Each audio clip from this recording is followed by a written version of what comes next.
Hi, everyone. Welcome to Revenge Stories of Girls. My name is Elena Vance.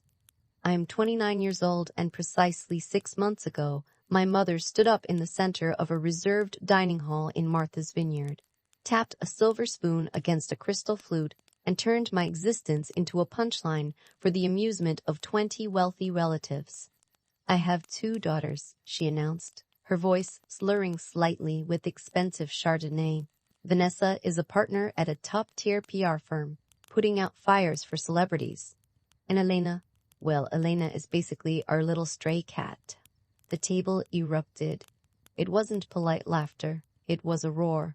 My uncle slapped the table. My cousin choked on his water. I felt the heat rise up my neck, sliding past the collar of my thrifted denim jacket. I looked down at my worn-out canvas shoes, tucked beneath a pristine white tablecloth. "Hey, be nice," my brother Julian shouted over the laughter, grinning like a shark. "At least the stray knows how to beg for scraps. You're lucky we haven't put you out on the street yet, Elle." "To the stray," my father toasted, raising his glass.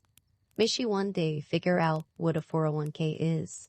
I didn't storm out. I didn't flip the table. I didn't scream that I was the only reason they were sitting in that room. I just gripped the edge of the table until my knuckles turned white, smiled a tight, dead smile, and let the humiliation wash over me one last time. It was the fuel I needed. If you have ever been the black sheep, the disappointment, or the invisible child in your family, hit that like button right now. You need to hear what happened next. Because when I walked out of that room, I didn't just leave a dinner party. I initiated a sequence of code that would bring their entire artificial reality crashing down. If you want to know how I legally and methodically destroyed my family's ego without lifting a finger, keep listening. The drive back to my studio apartment in Boston was 3 hours of silence. No radio, no podcasts. Just the hum of the tires on the asphalt and the replay of that toast in my head. The stray, the beggar. They saw a dropout graphic designer who scraped by on freelance gigs. They saw a woman who wore second-hand clothes and drove a dented Honda. What they didn't see, what they refused to see, was the laptop in my backpack that contained the source code for Apex Logic, an automated financial management system that I had co-founded 4 years ago. Growing up, I was the error in the family code. Vanessa was the golden child, straight A's, student council, breathless praise from mom and dad. Julian was the entrepreneur, the bold risk-taker who was always one deal away from millions. I was Elena, the quiet one, the one who spent weekends teaching herself Python and Rust, while the rest of them went to galas. When I was 22, I built the first iteration of Apex in a basement that smelled like mildew. My co-founder, Marcus, was a math prodigy who had been kicked out of MIT for hacking the cafeteria payment system. We didn't have capital. We didn't have connections. We had an idea, an algorithmic safety net, an app that didn't just track your spending, but predicted your disasters. It moved money automatically to cover shortfalls, negotiated with vendors via AI, and prevented overdrafts before they happened. We lived on ramen and adrenaline for 3 years. Then, it clicked. We secured a quiet private beta with high-net-worth individuals who wanted their wealth managed on autopilot. We started making money, real money, the kind of money that buys freedom. But I never told my family. Why? Because I knew them. I knew that if I showed up with a designer bag or a new car, the narrative would shift. They wouldn't be proud. They would be entitled. They would see me as a resource to be mined. So I kept the hoodie. I kept the dented Honda. I played the role they wrote for me. But Ami did something else, something stupid, something out of love. 5 years ago, my father's investments took a hit. He was leveraging the house to pay for a country club membership he couldn't afford. Vanessa was racking up credit card debt, trying to keep up with her celebrity clients. Julian's first 3 startups had imploded, leaving him with creditors banging on his door. They were drowning, and they were too proud to scream. So I used Apex. I created a shadow account called Vance Protocol. I linked my personal dividends to their accounts. I set up rules. If mom's mortgage account drops below $2,000, auto-transfer the difference. If Julian's business loan is flagged late, pay the minimum immediately. If Vanessa's credit utilization hits 90%, pay it down to 40%. I became their invisible support beam. I paid the mortgage. I paid the car notes. I paid for the very champagne they were drinking while they toasted to me being a failure. For years, I watched them strut. Dad bragged about his financial acumen. The market is treating me well, he'd say, while I sat there knowing I had transferred $6,000 that morning to stop a foreclosure notice. Vanessa posted photos of her lavish vacations, captioned, "Hard work pays off," while my algorithm quietly paid off her Amex so her credit score wouldn't tank. I internalized it. I told myself it was my duty, that family helps family. But when it comes to my solo, Vineyard, staring at the blinking cursor on my monitor, I realized something. This wasn't help. This was enabling a delusion. They weren't just ungrateful. They were cruel. And they were cruel because they felt safe. They thought the floor beneath them was solid. They didn't know I was the floor. I sat down at my desk. My chair creaked. The blue light of the screen illuminated my face. I opened the Apex admin dashboard. There they were, 4 profiles, green status bars. George and Linda Vance, monthly burn rate $14,000, subsidy provided $6,200. Melissa Vance, monthly burn rate $9,000, subsidy provided $4,500. Julian Vance, monthly burn rate $12,000, subsidy provided $8,000. They were hemorrhaging money. And I was the tourniquet. I didn't cry. I didn't hesitate. I remembered the laughter. I remembered the stray. I typed in a command execute, protocol sever. A dialog box popped up. Are you sure you want to disable all external shadow routing for group? Vance Dairy. Family? I moved the mouse. I clicked yes. The status bars turned from green to gray. Inactive. I sat back and exhaled. It felt like dropping a heavy backpack after a 10-mile hike. I wasn't doing this to bankrupt them. I was doing this to introduce them to reality. Reality is a harsh teacher, but it's the only one that matters. If you are enjoying the story and you want to see justice served, make sure you're subscribed. You don't want to miss the fallout because, trust me, it happens faster than you think. The silence lasted exactly 4 days. The first crack in the facade appeared on a Thursday morning. I was at the Apex office, a converted warehouse in the Seaport district that my family didn't know existed, reviewing the Q4 projections with Marcus. My phone buzzed on the mahogany table. A text from Mom. 6:14 a.m. Elena, something is wrong with the bank. My card was declined at the bakery. It's embarrassing. Can you call your tech friends and see if the internet is down? I stared at the message, the internet, as if the internet was responsible for her lack of funds. I didn't reply. 8:30 a.m. Text from Julian. Yo, L, did you touch the Netflix account? My card on file is bouncing everywhere. Also, my business line of credit is acting up. It says insufficient collateral. What does that even mean? I took a sip of my cold brew and turned my phone face down. Marcus, I said, pointing at the screen. Walk me through the acquisition timeline again. Marcus looked at me, concern etched on his face. We sign with Straddle's FinTech in 3 weeks. The audit is complete.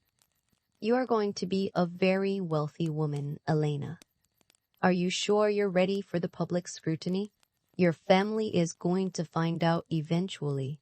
Let them find out, I said. By the time they do, I'll be untouchable. By noon, The phone wasn't buzzing. It was vibrating constantly, like a nervous heartbeat. 11:45 a.m. Voicemail from Dad. Elena, pick up the phone. The mortgage company just called the house line. They're saying we're 3 months in arrears, and the automatic adjustment didn't come through. I don't know what you did, but you're the only one who messes with computers. Fix it. The automatic adjustment. He didn't even know what it was. He just knew that usually the magic money fairy fixed his problems, and now she was on strike. I listened to the voicemail in the break room. Fix it, he commanded. Not, are you okay? Not, we're worried. Just a demand from a master to a servant. I texted back a single line. I'm busy working. I suggest you call your bank. I'm just the stray, remember? I don't know how money works. That afternoon, Vanessa entered the chat. Screenshot attached, an email from the Bar Association regarding unpaid dues and a freeze on her corporate card. This isn't funny, Elena. I know you're upset about the toast, but hacking my accounts is a felony. I will have you arrested. Turn it back on. Hacking. It was almost laughable. I hadn't touched their accounts. I had simply stopped touching them. I had removed my hands, and gravity was doing the rest. I went for a run that evening along the Charles River. The wind was biting, cold enough to numb my face. I needed the clarity. I replayed the last 5 years in my head, the specific moments I had saved them. The time Julian's luxury concierge business was hit with a lawsuit, I paid the settlement anonymously. He told everyone he negotiated it down with alpha tactics. The time Vanessa needed a new wardrobe for a partner track interview, I routed the funds to a gift card and put it in her mailbox. She told Mom she manifested it. The time Dad's gamble on penny stocks wiped out their liquidity, I filled the hole before Mom saw the statement. I had stolen their consequences. I had robbed them of the ability to fail, and in doing so, I had turned them into monsters of entitlement. When I got back to my apartment, I saw a black SUV parked illegally in front of my building. My stomach dropped. I recognized the license plate, Vance 1. My father was pacing on the sidewalk. Julian was leaning against the hood, smoking a vape. They had driven down from the Vineyard. They had found me. I considered keeping walking, blending into the city night. But I was done running. I was done hiding. I gripped the strap of my bag, felt the solid weight of my laptop against my spine, and walked toward them. There she is, Julian shouted, pointing at me like he'd found a fugitive. Dad stormed over, his face red, veins bulging in his neck. He looked older than he had at the dinner. Fear ages people faster than time. What game are you playing? Dad spat, getting into my personal space. Do you have any idea what kind of hell broke loose today? The bank is talking about foreclosure. Foreclosure, Elena, on the estate. I don't see help, that's my problem, I said, my voice steady, though my heart was hammering against my ribs. I thought I was the financial disaster of the family. Surely the genius investor knows how to handle a mortgage. Don't get smart with me, Dad growled. We know you did something. Vanessa had her IT guy look at the transaction logs. He said the external routing stopped. He traced the IP address. It comes from a server farm in Boston. You live in Boston. Lots of people live in Boston, Dad. Julian threw his cigarette on the ground. Cut the crap, Elle. We know you've been messing with the numbers. We're here to give you one chance. Undo whatever hack you pulled, restore the balances, and we won't press charges. I laughed. It bubbled up out of me, dark and sharp. Press charges? For what? For stopping the charity? Charity? Dad scoffed. You can barely afford rent. You're telling me you are giving us charity? You're delusional. You're sick. You need help. I am the help. I snapped, my voice finally rising. I have been the help for 5 years. Who do you think paid for the roof repair last winter? Who paid off the credit card you used for the cruise? It wasn't market dividends, Dad. It was me. They stared at me. Total silence on the street corner. A siren wailed in the distance. Then Julian smirked. A slow, ugly curling of his lip.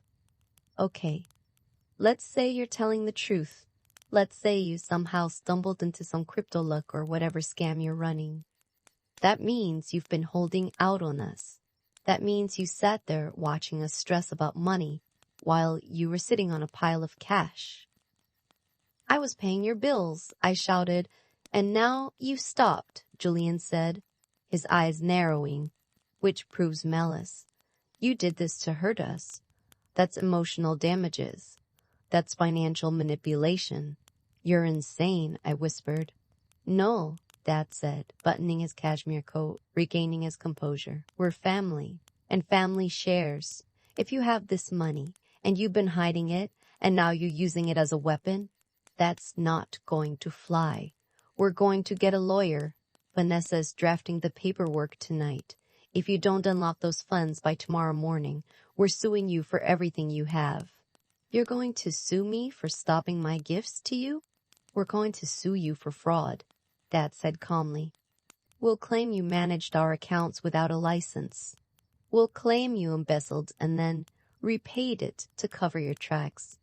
It doesn't have to be true, Elena. It just has to be messy. And you know Vanessa. She's very good at messy.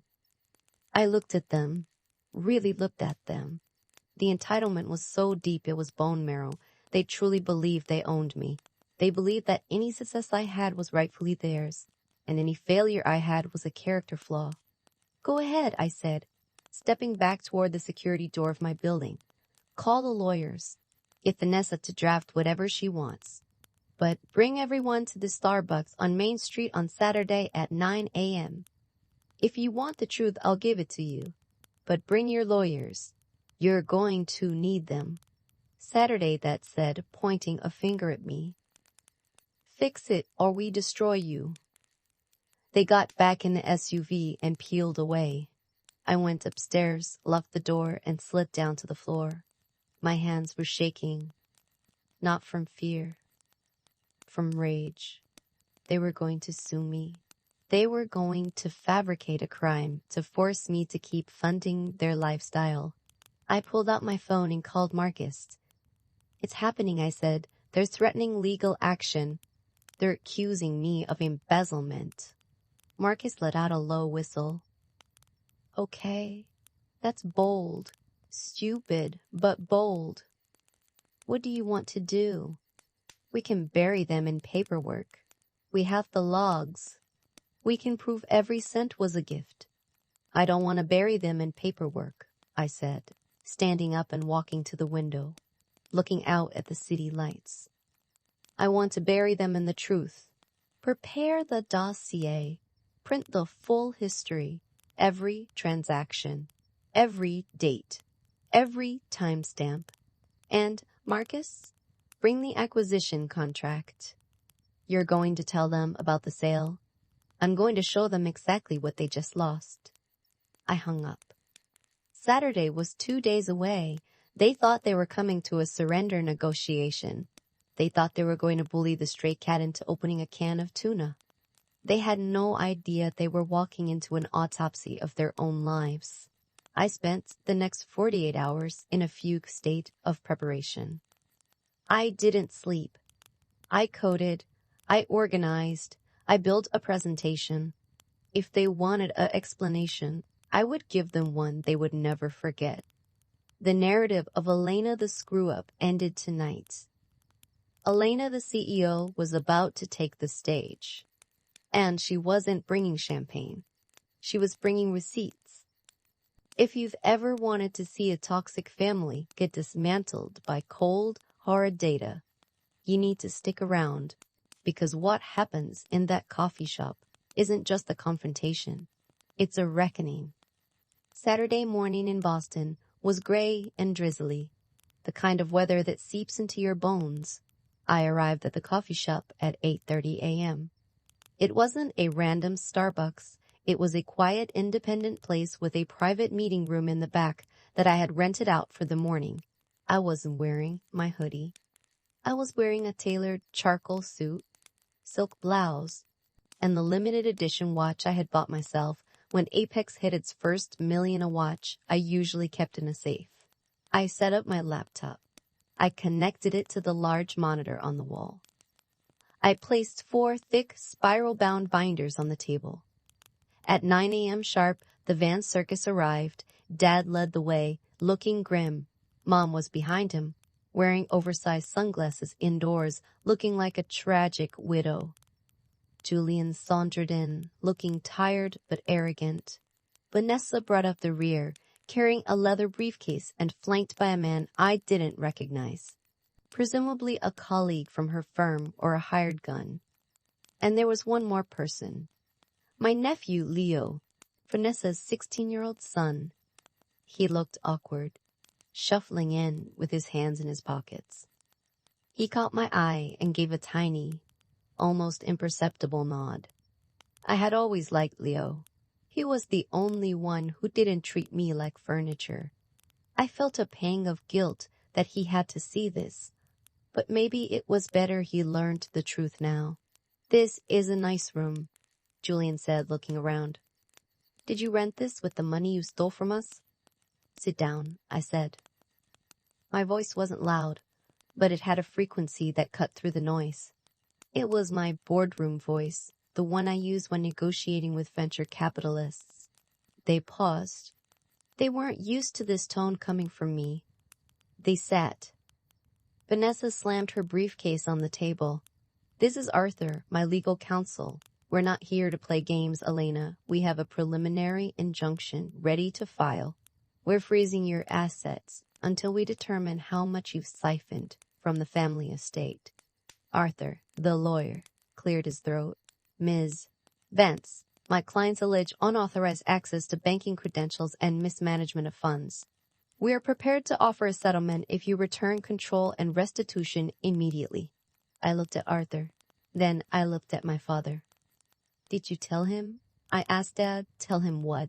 Dad snapped. Did you tell him that the mismanagement resulted in your mortgage being paid for 5 years? Did you tell him that the siphoning was actually a deposit? Lies. Mom spoke up, her voice trembling. We have the statements. The money disappears from our accounts and goes to nowhere, to this Vance protocol. And then where does it go? I asked. It doesn't matter, Vanessa interrupted. You don't have authorization. Arthur, I said, turning to the lawyer. Look at the screen. I pressed a key. The monitor flared to life. The Apex Logic logo spun and settled. Then a timeline appeared. This, I said, is a visualization of the Vance family solvency from 2019 to present. The graph showed a steep, terrifying red line plunging towards zero in 2019. Then a green line intercepted it, propping it up, carrying it forward in a flat, stable trajectory. In 2019, I began, my voice clinical.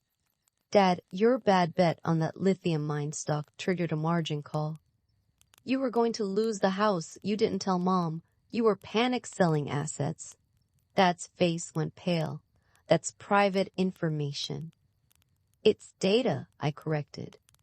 I covered the margin call. $42,000, transferred on November 14th, 2019. I clicked the remote. A digital receipt appeared on screen. Source, Elena Vance, Apex Dividends. Destination, George Vance Mortgage Servicing. No, Mom whispered. George said the bank made a clerical error and waived the fees. The bank doesn't make $40,000 clerical errors, Mom, I said gently. I paid it. I turned to Julian. 2021. Your concierge business. You took pre-orders for luxury watches you didn't have. You were facing 3 fraud lawsuits. Settlement cost $28,000. Who paid it? Julian shifted in his seat. I had an angel investor. I was the angel, I said. Another receipt flashed on the screen. I paid the plaintiffs directly to keep your name out of the papers. I turned to Vanessa. And you, the golden child. You lease a Porsche you can't afford. You have a stylist you can't afford. You have a nanny you barely pay. Every month, your credit cards hit their limit. Every month on the 28th, a system adjustment pays them down by 40%. That's not the bank being niceness. That's my algorithm saving your credit score. The room was deadly silent. The only sound was the hum of the projector fan. Total subsidy over 5 years, I announced, revealing the final number. 482,000. I let the number hang there. $500,000. I didn't steal from you, I said, leaning forward. I have been the dam holding back the flood. And 4 days ago, because you decided to humiliate me publicly, I removed the dam. The water you're drowning in now, that's your own life. Arthur, the lawyer, was reading the binders I had placed on the table. He looked up. His expression changed. He closed the binder and looked at Vanessa. Is this true? These bank records, they match the dates of your lucky breaks? Vanessa didn't answer. She was staring at the screen, her mouth slightly open. So what? Julian barked, slamming his hand on the table. He was the first to recover his aggression. So you have money. Big deal. That just proves our point. You built this app using our data. You used our financial profiles as test subjects. That makes us partners. That makes us entitled to a share of the profits. You were experimenting on us. Yeah, Dad latched onto this lifeline. You used us, Elena. You violated our privacy to build your little software. We own part of it. We own part of it. We own part of Apex Logic. I smiled. This was the moment I had been waiting for. I knew you'd say that, I said. I knew you wouldn't say thank you. I knew you'd say, give me more. I pressed the remote again. A new slide appeared. Acquisition Agreement. Stratos FinTech acquires Apex Logic. Status, closed. Valuation, redacted. You don't own anything, I said, because Apex Logic doesn't exist anymore. I sold it. You sold it? Mom asked weakly. Signed the papers yesterday. I lied, it was actually 2 days ago, but the dramatic effect was better. The deal is done. The IP is gone. The company is sold. For how much? Julian demanded, greed instantly replacing anger. How much did we get? We didn't get anything, I said. I got it. Me and Marcus. And since you didn't invest, didn't sign a founder's agreement, and spent the last 5 years calling me a beggar, you get zero. We'll sue, Vanessa shrieked, standing up. We'll sue for intellectual property theft. You can't just cut us out. Actually, Marcus walked in from the back room. He had been listening the whole time. He walked over and stood next to me. I'm Marcus, the co-founder. I'm also the one who wrote the privacy policy you all ignored. When you accepted the family health transfers I set up, you digitally signed a waiver acknowledging that anonymized data could be used for system optimization. You signed away your rights every time you spent Elena's money. He dropped a stack of papers on the table. Here are the digital signatures, IP tracked to your phones. Arthur the lawyer stood up. He began packing his briefcase. Where are you going? Vanessa asked, frantic. I'm leaving, Arthur said. Miss Vance, you have no case. You have been living on your sister's charity, and now you're trying to sue her for stopping it.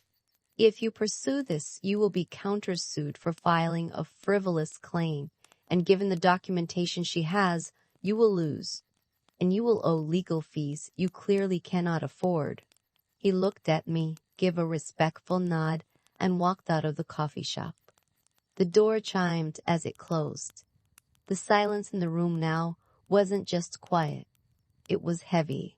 It was the sound of an entire worldview collapsing. Mom started to cry, real tears this time. Elena, how could you? We're family. Why didn't you just tell us? Because you wouldn't have listened, I said. You would have just asked for a bigger house. We can fix this, Dad said, his voice shaking. He looked old and frail suddenly. Elena, baby, look, we were stressed. The toast. It was a joke. A bad joke. We're proud of you. Obviously, you're a genius. We can work this out. You have this big payout now. Surely you're not going to let your parents lose their home. There it was. The pivot. From we'll sue you to we're family in under 5 minutes. I looked at them.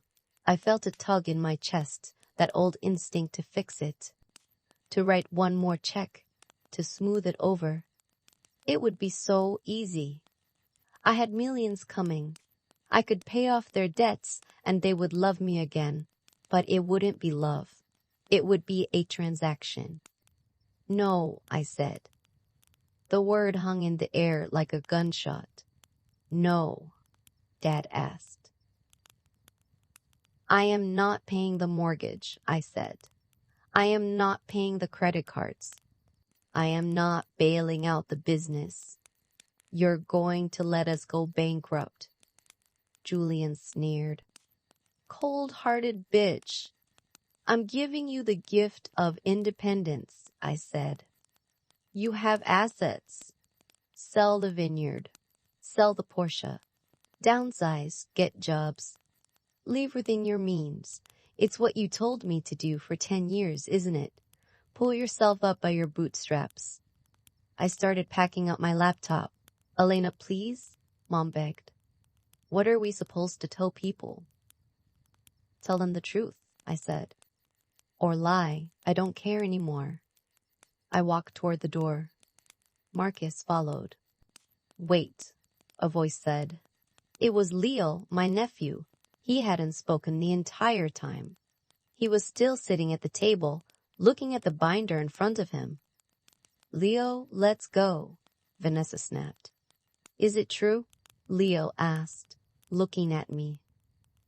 You wrote the code for Apex. I use Apex. It's actually really good code, Aunt Elena. I stopped. I looked at this kid who was wearing a hoodie just like I used to. Yeah, Leo, I said, softening. I wrote it. Can you? Can you teach me? He asked. I've been trying to learn Python, but I get stuck on the libraries. Leo, Vanessa shouted. She is the enemy. Leo ignored her. He looked at me with something I hadn't seen in a Vance face in years, respect. I'm opening a new studio next month, I said to him. An incubator for young developers. If you want an internship, a real one, where you work hard, call me. But only if you want to work. Leo smiled. I'll call you. I walked out of the coffee shop and into the rain. But it didn't feel like rain. It felt like a baptism. I didn't go back to the Vineyard for Thanksgiving that year. I went to Tokyo. I ate sushi on a balcony overlooking the city lights. My phone buzzed a few times, texts from Mom, emails from Dad, but I didn't answer. I had set up a new rule in my life, not in an app, but in my heart. Access denied. Julian lost his business. He manages a car rental lot now. He hates it, which means it's good for him. Vanessa had to sell the Porsche and move into a condo.